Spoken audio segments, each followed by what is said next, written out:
It's over, Anakin! I have the high ground! You underestimate my power! Don't try it!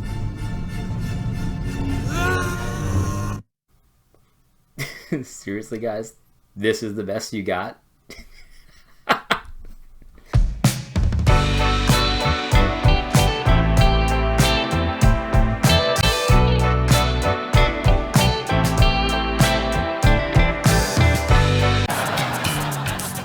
So that's it? We're breaking up? What? Break up? We went out on one date. Okay, yeah, sure, fine, right, whatever you say. All right. Good. Good. Okay then, well, we'll see you around. Big head. Pardon? You got a big head. It's too big for your body. That's it? That's the best you got? Well, anyway, get this. I spoke to Alan. You know, I told him I didn't want to see him anymore. Called me Big Head. Big head? It's almost a compliment. It's one of the nicest things anyone's ever said to me. Well, all right, I am back from fabulous Las Vegas, Nevada, and back on YouTube. Anyway, so so the social justice statement came out this week, and there's been a little bit of controversy about it. And so here's this is it. This is the article. I think this is an article by Jemar Tisby. Jemar is famous for being the guy who said he was scared to worship with white people after Trump's election. And here he is in Religious News Service with an article about the social justice statement. And I think that this is Jemar actually signaling the beginning of the retreat. Now, I don't think that he would ever admit this, and I don't think that the social justice movement is over by any stretch of the imagination, so do not lose your vigilance here. But this is let's just read it together. This is an insane idea that he has here, and I think it's a gift, actually, because he very clearly and definitively gives us the high ground in this debate. And so here it is: battle lines form over social justice. Is it gospel or is it heresy? Okay.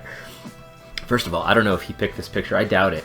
I bet you the Religious News Service picked this picture. I remember when I used to write for the church blog. I only wrote a few articles, but I'm definitely blacklisted now. But I remember that I never chose the picture, so I don't know if he did. But I don't think I'm going out on too much of a limb here to say that this is not a picture of any kind of biblical fidelity whatsoever. just judging from the rainbow vestments that these people are wearing. Now, I could be wrong. I'm not saying I don't know these people by face. Like, some of these guys, I have no idea who they are. Some of them I do recognize, but yeah, I'm not sure this is this is like the model Christianity that you're seeing right here. Anyway, all right. Let's just read this article. He says, an old question has recently found new energy among Christians. What does the gospel have to do with justice, particularly social justice? Justice has been a frequent topic these days in the face of a stream of cell phone videos capturing instances of police brutality. Also, by the way, just to come out of the article, there's been lots of good cell phone videos that have shown that there wasn't police brutality when there was claimed police brutality, but that's not really a social justice issue, is it? Conflict over the presence and future of Confederate monuments and racially charged responses to the nation's changing demographics. Now, this is interesting because the Confederate monuments and changing demographics. I mean, are these issues of biblical fidelity? I think some of them might be, but my goodness, Confederate monuments. What about any monuments, right? Anyway, Christians, both as people of faith and citizens of this country, have pondered what to do in this current social climate. They have called for Christians to join or start movements for change as an explicit expression of discipleship and obedience to the prayer that God's will be done on earth as it is in heaven. See, that's actually not really the point, though, because as I've mentioned many times, if you're going to do God's will, you have to look at God's law. You have to apply the general equity of God's civil law to find justice. But the problem is nobody's having that conversation. And actually, that's one of the things that a lot of people did not like about the statement that I did like about the statement. Because you don't have to be a theonomist to sign it. You don't have to believe in what the Westminster Confession says about the general equity, or the London Baptist Confession says about the general equity. You don't have to believe that to sign it. But it absolutely says that there is only one standard for justice, and that is the law of God. So if you're going to do God's will, you have to be talking about the law of God. But unfortunately, this side of the movement never talks about that. And according to this article, they probably never will. Anyway, he says, they have called for the church to make amends for the racial divisions of the past and present. Okay, sure, and I've talked about that as well. We should do it where the Bible applies it and how it applies it, but what exactly are you asking for us to make amends for? We'll never ever know, because you'll never ever answer questions, as this article makes very clear. He says others take a different view. Where some see calls for biblical justice, they see heresy. Boom, boom, boom. He used the H word. Oh no. Now, I do know that some people do call social justice Christians heretics. I do not, and I don't think many people who signed the statement do. But, hey, whatever. This week, a group of Christians published a statement on social justice, a response to what they call questionable sociological, that's true, psychological, that's also true, and political theories that are permeating our culture and making inroads into the Christian church. The statement comes just after a short blog series posted by well-known Christian preacher and teacher John MacArthur, warnings of the dangers of social justice. MacArthur calls social justice a distraction from the gospel, and it definitely is. Now, justice isn't a distraction from the gospel, because God is a God of righteousness. The gospel wouldn't even be a thing if God wasn't concerned with righteousness. Of course, God is concerned with justice, but as it's been for a long time, as Jemar Tisby says, this is not a new idea. This kind of nonsense has been going on for a while. Social justice is very different. It actually has nothing to do with the Bible at all. And I think that was very clear in the statement, and I've been very clear about that. So it's not about justice, it's about social justice, which is a made-up kind of justice. And so MacArthur's exactly right about that. Jemar says, this is a quote from MacArthur. Evangelicalism's newfound... I should get some scary music when I'm reading the MacArthur quote, because that's what it is. It's super scary. Evangelicalism's newfound obsession with the notion of social justice is a significant shift, and I'm convinced it's a shift that is moving many people, including some key evangelical leaders, off message and into a trajectory that many other movements and denominations have taken before, always with spiritually disastrous results. He's right about that as well. This is not new, and this has happened before in other movements and denominations, and it has had spiritually disastrous results, as this one will. There's no question about that, as this article demonstrates. So this is exactly the kind of thing that MacArthur is warning about, but we'll get to that in a moment. MacArthur is one of the initial signatories of the statement on social justice and the gospel, which echoes his blog posts. While Christians from many traditions, races, and ethnicities have displayed a concern for social justice, it is a topic that particularly concerns black and brown folks. We have endured a long history of race-based discrimination that did not simply disappear after the March on Washington, the passage of the Civil Rights Act, or the election of the nation's first black president. Yes, because we all know that after the Civil Rights Act and the March on Washington and the election of Barack Obama, that we're still fundamentally a white supremacist nation. That is obvious.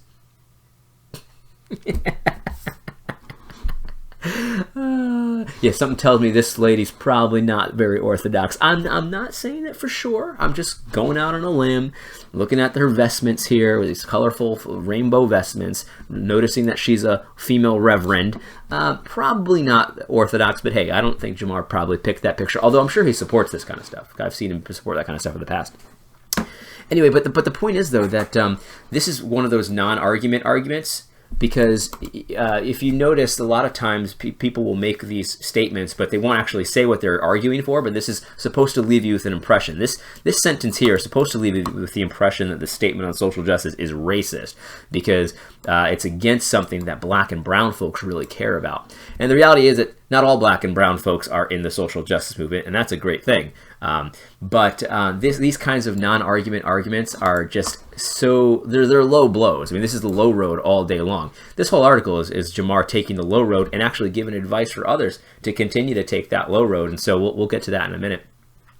Here we go. He says, statements that dismiss social justice send a message that the ongoing marginalization many minorities still experience and struggle against is of no concern to their fellow Christians. And that's actually ridiculous, Jemar, and I think you know that. I think you know that this is rhetoric, and that's exactly what I just said you were trying to do here. You're trying to make this sort of a racist issue. And the reality is that the statement itself absolutely condemns the marginalization that many minorities experience or struggle against. It condemns all of that stuff, but here you are saying that it actually says that that it's no big deal. That's what the statement actually says. It's no big deal. That's a lie, and you'll have to answer to God for that. He says, there's no concern to their fellow Christians, or to God, or to the Bible, despite ample scriptural evidence that just demonstrates God's concern for the poor and the powerless and the anger towards those who create oppressive conditions. And then he lists a few verses there. And the situation here with Amos and all of these other verses, we've talked about a lot of these verses before, and justice is always defined in terms of God's law, not these other kinds of sociological, psychological things that we mentioned in the statement. And so yes, these passages are great, but they're not talking about social justice the way you're talking about it. They're talking about biblical justice the way that God's law talks about it. And it's a very different thing, because God's concern for the poor is not just a blanket concern for the poor in general. Because I could quote to you, I don't have them off the top of my head, but I could quote to you many verses where God is explicit that the unrighteous poor do not get God's favor. Do you see what I'm saying? It's not just I'm just concerned for all the oppressed. No, he answers and he saves those who call upon his name. That's who he's concerned with. He's concerned with the righteous poor, the godly poor, the people, his people that are poor, not just anyone who's poor. And that's one of the main problems, because the social justice movement, people have been saying this for decades, that God is concerned. He's on the side of the poor. He's on the side of this kind of stuff. And they make it seem like the oppression, that the cause of the poor, the cause of the oppressed, is the fact that they're poor. And that's not true. Being poor is not a cause. In other words, that's not what God's saying that we should be on the cause of or stand up for the rights of. No, what it's saying is you don't pervert godly justice, which is the same whether you're poor or rich. It's the same standard. God's law is the standard. And so, these verses are great, but they all support my view, not yours. Do you see what I'm saying? They all support the view that God's law is what matters, not the fact that somebody has less money or less income or less wealth or all of these things. That's not an injustice in itself. There might be injustices that led to that, but that's not an injustice in itself. And the reality is that that's what the social justice movement is all about. It divides the world into two categories, oppressor and oppressed, and that's not a godly way to do it. The oppressors, the rich people, the oppressor, the poor people, blah, blah, blah. Anyone can be oppressed, and anyone can be righteous or unrighteous, including poor, including rich, including white, including black. But the social justice movement turns it into a thing where it's just really black and white, and whiteness is bad and blackness is good, kind of thing. Anyway, so here we go. Although much about this statement needs discussion, I will highlight one section in particular. It reads, "We affirm that some cultures operate on assumptions that are inherently better than those of other cultures because of the biblical truths that inform those worldviews that have produced these distinct assumptions." The best word to describe that's actually, let me just say this, that's one of the most obvious statements in the history of the world, I would say, that some cultures operate on assumptions that are inherently better than other cultures because of the biblical truth that informs them. Because here's the thing, the culture of Saudi Arabia is founded on the Quran, right? I mean, that's the intention of the country. That culture is inherently worse than any culture that is founded on the Bible. Now, I have Muslim friends, and so they might be shocked to hear me say that, but they shouldn't be, because obviously I believe in the scriptures. I don't believe in the Quran. And so any culture that's founded on the principles and the foundations and the assumptions of the Quran is going to be inherently worse than a country that's founded on the principles and the foundations of the scripture. Now, there's no country that does that perfectly. There's no question about that. I'm not saying the United States does that perfectly or any country does that perfectly, but some countries do it better than others, and that's what the statement says. So anyway, here's Here's what Jemar says about that very obviously true biblical statement. He says, the best word to describe that assertion above is dun dun dun ethnocentric.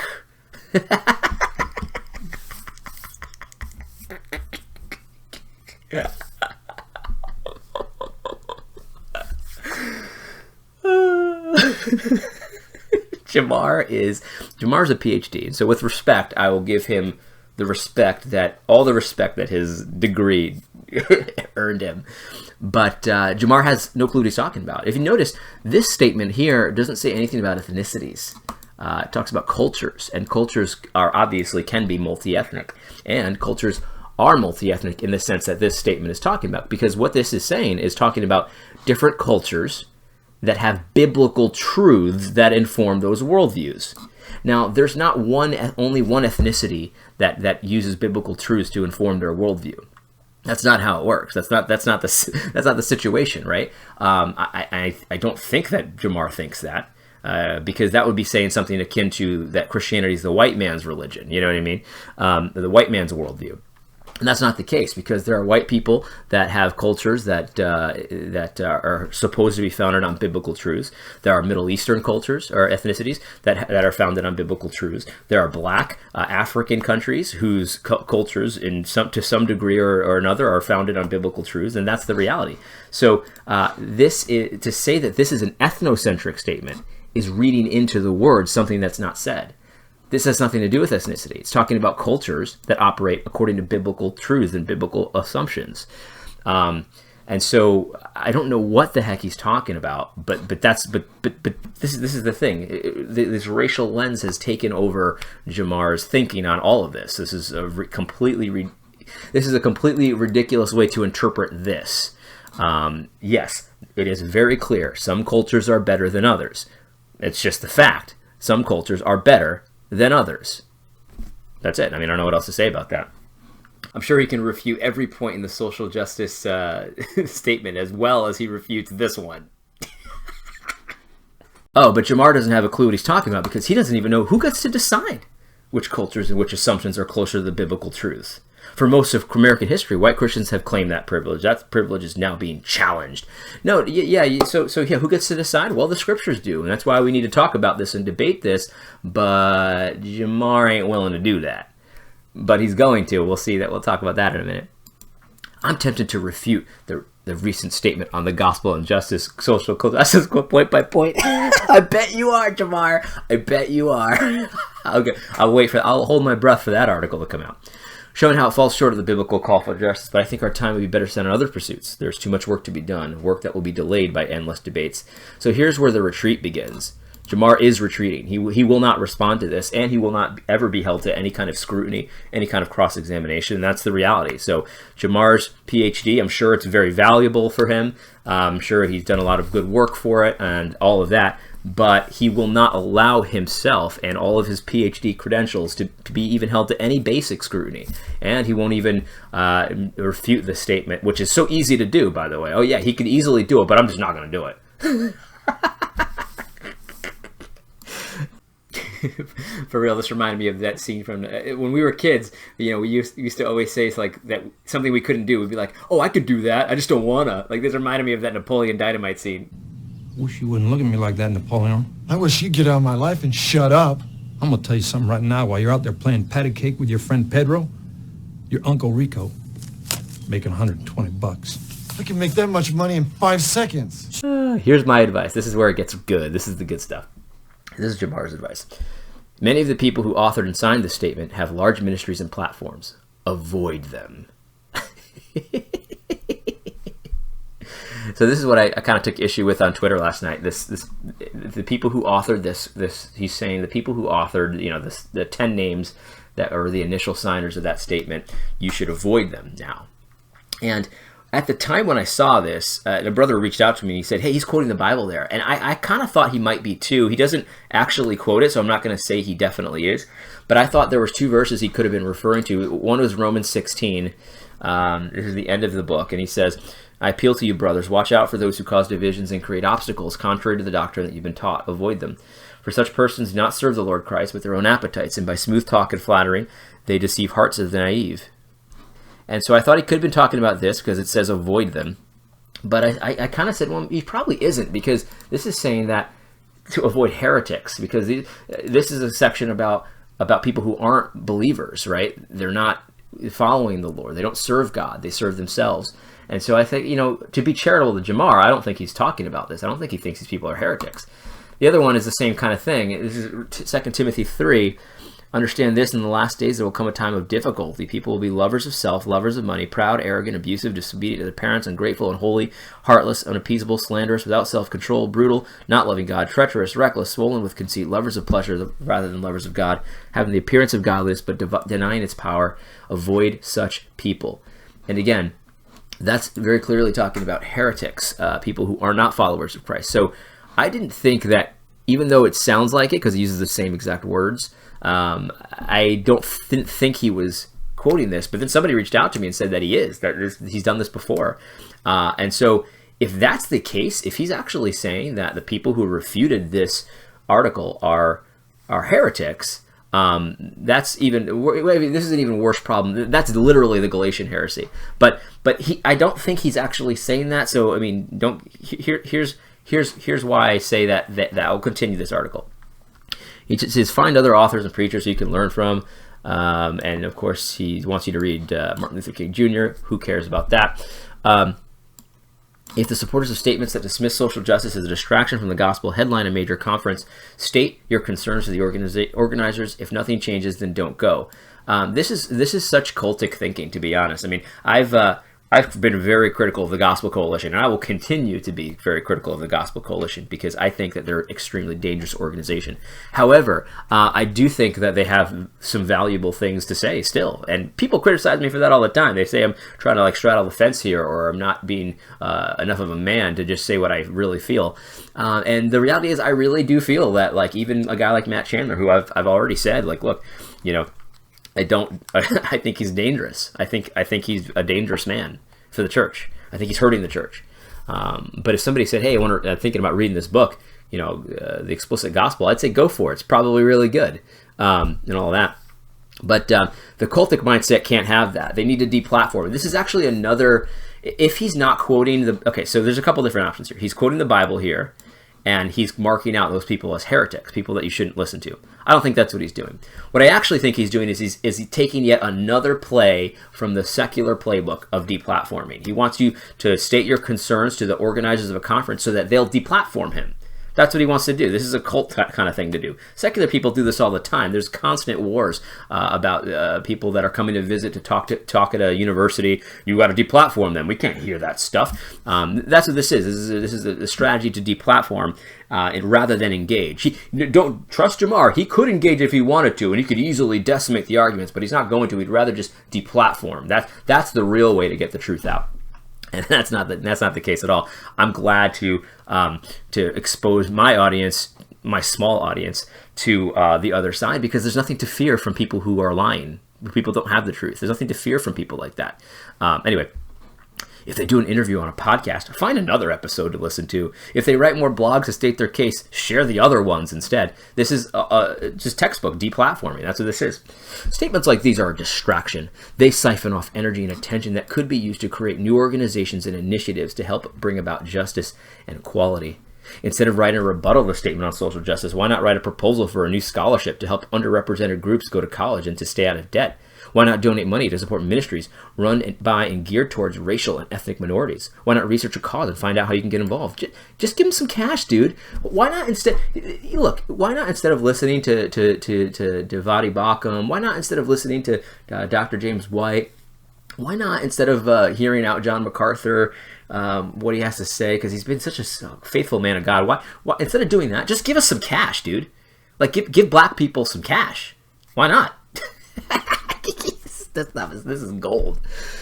Refusing to give more attention to the people who oppose social justice is not a statement on their standing with God. See, this is why I don't think he was actually referring to Romans 16.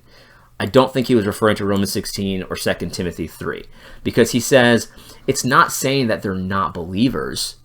But the thing is, though, that you could say with your mouth that they're believers, but if you treat them like unbelievers, if you treat them the way Romans 16 says to treat heretics, then what do you really believe? See, that's the thing here. I've talked about my own personal experience where a brother is treating me like a Gentile automatically because of the social justice stuff. And if you asked him, hey, is Adam an unbeliever? He probably wouldn't say that I'm an unbeliever, but he's treating me like one. So the reality is, what do you really believe? What you say or what you do? So I don't think that Jemar would say that these people are unbelievers, but he's certainly treating them like them and encouraging you to treat them like unbelievers. That is horrible advice. Jemar will have to answer to God for that, and you will too. So I don't think you should take this advice. I don't think you should take this advice. God's standard is not deplatforming other believers. That's not what he says to do. Now, if they're heretics, yeah, absolutely. You don't have a heretic speak at your church, right? You don't go to a heretic conference. MLK 50. Huh. Interesting. The standards are absolutely completely imbalanced. You can go to a heretic conference as long as it's a black guy. This guy Jemar, man. This guy has given us a gift here. He's exposed himself to the whole world here, and he's exposed what really matters to him, and that's fine. Anyway, this does not mean that they're not sincerely attempting to follow Christ. It does not mean they have not said helpful things on other topics in the past. It simply means that in this case, they've made statements so troublesome that we must register objections in visible ways. We must do what the world does and deplatform them. This is a fantastic gift. This article is an absolute just clinic on how to take that low road. Jemar, thank you. You have taken the low road, and I will gladly not join you there.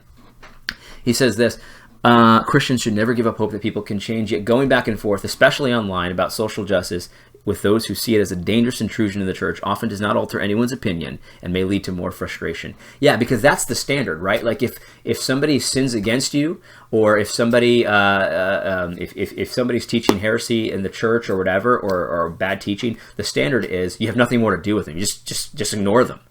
You know what I mean? Just don't even argue. That's what Paul did. Like when somebody came to him with another argument, he don't even platform that person. He could easily refute it, but he chose not to. Oh man. In the end, I think more people will be persuaded to change their minds about social justice by looking at the fruit of the people who engage in it, rather than by arguing on social media about the validity of doing so. Yeah, that would be nice. Maybe you should start. Maybe you should start doing that. Because if you look at the men in the initial statement, most of them, at least I know, have very multi-ethnic churches already. But you don't hear about it. You know why? Because it's basic Christianity, and they don't pray like the Pharisees, saying, "Hey, look at the great work I'm doing. Why don't you give me some cash?" You know what I mean? My church is multi-ethnic. But you know what I don't do? I don't say, wow, look at how great my methods are, and look at my great preaching of multi-ethnicity and all this stuff. Why don't can you give me some cash for my church? Because look how multi-ethnic I am. This is just insanity. Absolutely. This article, whew, this is great. In the end, okay, half a century after the civil rights movement, the 1950s and 60s, it's easy for people to claim that they would have been among the protesters and marchers who risked their lives for the cause of justice. Well, the struggle of civil rights never ended. Now is your chance to get involved for the love of God and love of neighbor. Yeah, that's true, but you can't just say that. You have to actually show what love of God and love of neighbor is, because everyone in this debate agrees with that. Everyone says we should love God and love neighbor. Everyone agrees that God is a God of justice and righteousness, and he has a standard for us. The question is that what is that standard? Our charge is that your standard, the one that you're using, is not biblical, and you have never, ever made the case that these kind of like wealth inequalities and income inequalities are a biblical example of injustice. That's these verses that you don't even flesh out in any way. They don't make that case. They don't. I've read them all, man. And that's the thing. That's why we do need to debate and have a discussion. Now, this article is signaling Jemar Tisby's retreat from that. He will not debate, and that's fine. That's totally fine. Everyone has the right to do whatever the heck they want. Some people have decided to discuss these things with me or others, and that's great. I mean, as much as I disagree with Thabiti Anyabwili, he absolutely recognizes the importance of having this discussion and bearing with people and patience and things like that. Jemar, he's done bearing with people. He was done back when Trump got elected. He was scared to worship with white people. And now he says you shouldn't even listen to people, and in fact should actively try to deplatform people that don't agree with him on social justice. And that is a shame. Jemar has retreated. I think the real zealots will listen to Jemar's advice. The real zealots will disengage completely. They won't go to conferences with speakers that have impure social justice views. They'll do that. But I think the people that are kind of, my audience anyway, the people that are kind of in the middle here, that they know that justice sounds good and they want to be on the side of the oppressed because the scripture says that, and they want to know what exactly that means, and they're confused. I don't think they'll listen to Jemar because they recognize that for what it is, disengaging, that cultic mindset. They recognize that for what it is. And so I thank Jemar for this gift, because I think that my audience of people who do agree with social justice but are maybe a bit confused as to what the scripture says justice is, I think that they'll be more likely to listen now that one side has decided to disengage. Anyway, that's what I wanted to say. Now, the other thing is, I've had this plan for a while, and I'm going to announce it today. I've been planning on doing an interview with Jemar. That's right, Jemar. He has not agreed to do an interview with me, but he's going to do one. It's kind of like Clint Eastwood interviewed Obama that one time at the RNC, or William Lane Craig did a debate with who was it? Oh my goodness, one of the atheist lunatics, Richard Dawkins. And Richard Dawkins didn't want to show up, so he just interviewed an empty chair. That's how I'm going to interview Jemar. So that's coming. I was going to wait until I had 1,000 subscribers to do that, but now that it's clear that Jemar has no interest in debating anyone or talking to anyone or answering any questions, now that that's very clear, we're going to move forward with that. So I don't know when that's going to come out, but look forward to that interview with good old A.D. Robles interviewing Jemar Tisby on my channel. An empty chair, really, but it'll be Jemar's perspective. Anyway, I hope this is helpful. Again, Jemar, thank you for your honesty in this article. I really do mean that, because this is very helpful, and it shows that all of those calls for conversation and listening and leaning in, they were completely fake. It was just rhetoric for you to look good, because when it comes down to it, you really don't want to. Oh, by the way, my wife was telling me that one thing that I should keep in mind is that he's really only talking about the major speakers and the authors of the statement. So he only wants you to deplatform and ignore and treat like pagans, like the leaders, like Dr. White, Pastor Askell, Josh Boyce, things like that. So he's not really saying that people with smaller platforms like me, or like everyday Christians, people in the pews, you should treat like pagans. And that's true. He doesn't say that.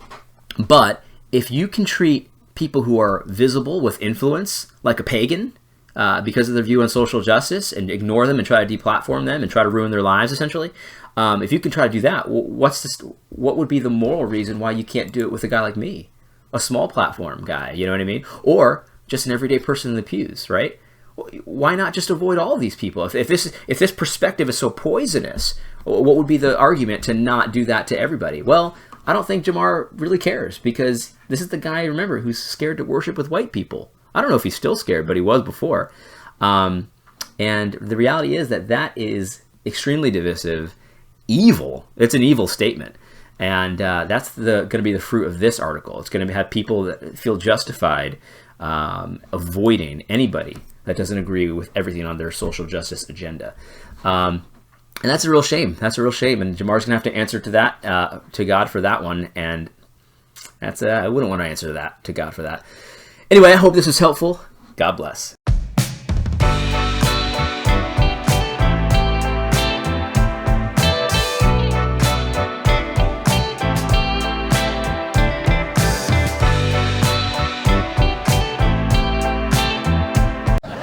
Well, anyway, get this. I spoke to Alan. I told him I didn't want to see him anymore. He called me Big Head. Big head. It's almost a compliment. It's one of the nicest things anyone's ever said to me.